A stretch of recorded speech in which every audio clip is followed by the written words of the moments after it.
అనంతపురం జిల్లా రాయదుర్గం నియోజకవర్గంలో మహానాడు వేడుకలు ఏర్పాట్లు చేశారు.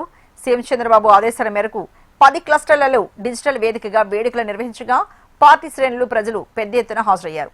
వేడుకల్లో పాల్గొన్న ప్రజలకు భోజన వసతులు కల్పిస్తున్నామని ప్రభుత్వ విప్ కాల్వ శ్రీనివాసరావు కొడుకు భరత్ తెలియజేశారు.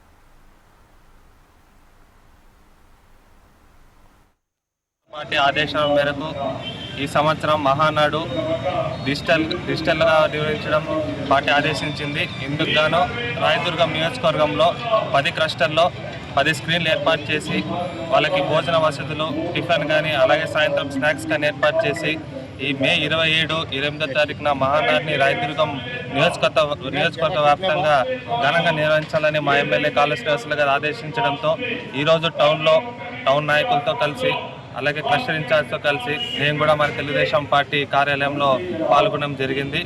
అంతేకాకుండా రేపు ఎన్టీఆర్ జయంతి కూడా ఉంది కాబట్టి రేపు మరి ఇంకా పెద్ద ఎత్తున తెలుగుదేశం పార్టీ కార్యకర్తలు పాల్గొనే అవకాశం ఉందని